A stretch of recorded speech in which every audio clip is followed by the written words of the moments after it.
Howdy. Welcome back to the top 10 albums of September 2024.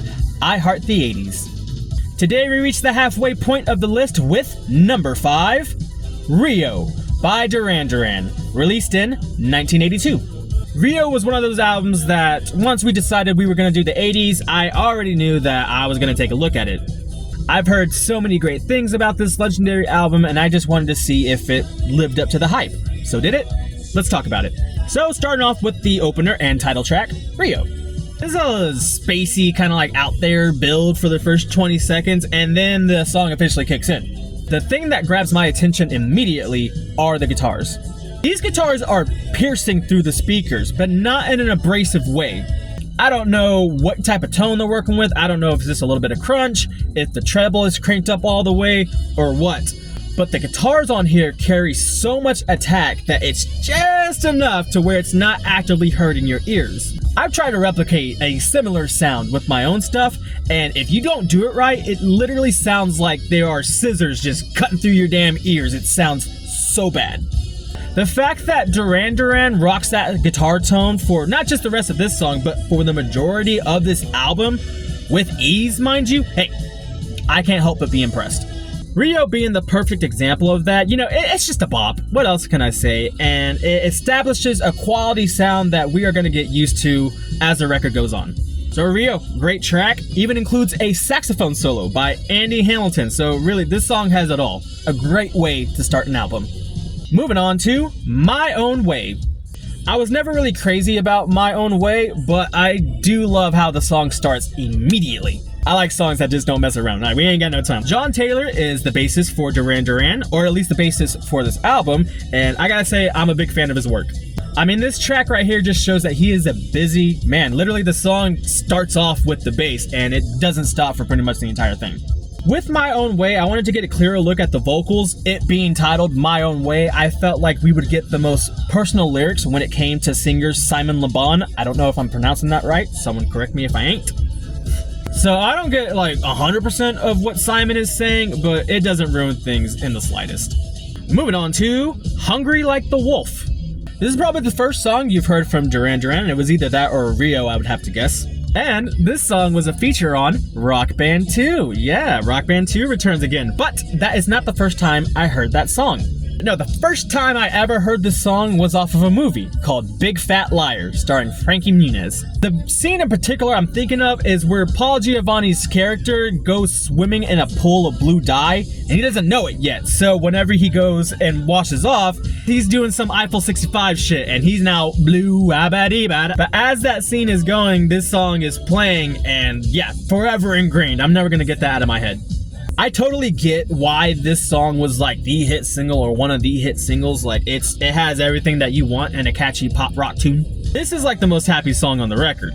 A lot of these songs have an upbeat tempo and we are kind of just like cruising along, but a lot of the tones are surrounded by a serious, almost dark, kind of like mysterious type of vibe. With Hungry Like the Wolf, nah, we happy all the way through.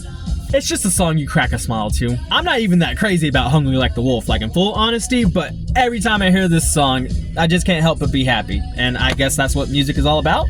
Moving on to New Religion. New Religion has a pretty awesome intro. It harkens back to like the first 20 seconds of Rio that I mentioned earlier. The term I was trying to remember was this has a celestial ambiance to it. Like it sounds like we're going to outer space, but outer space in the future. Which is kind of ironic because every time you're looking at space, you're looking at the past.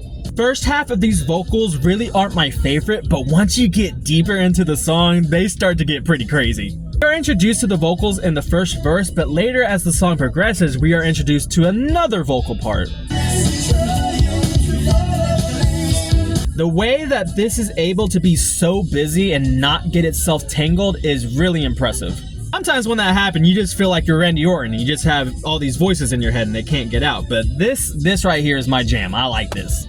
So yeah, New Religion, a track that took me a while to appreciate, but once I did, hey man, I started to have a fun time. Moving on to Last Chance on the Stairway. I love the opening to this song. You got a little synth progression to kick things off, but eventually you will hear somebody sparking up a cigarette. Now that might be passé these days. I don't care. I'm always gonna think that's cool.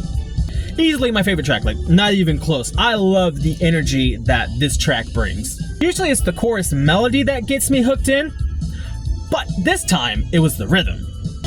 But my beat's so in time. Ba-da-ba-ba-ba. Good lord, those little snaps are doing something to me that I didn't think was possible.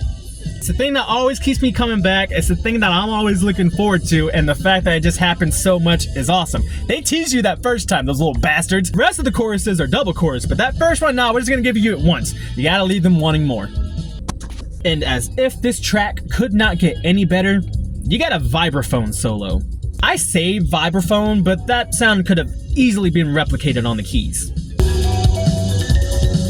I just feel like George Clooney and Brad Pitt are gonna bust down my doors asking me about counting cards or something.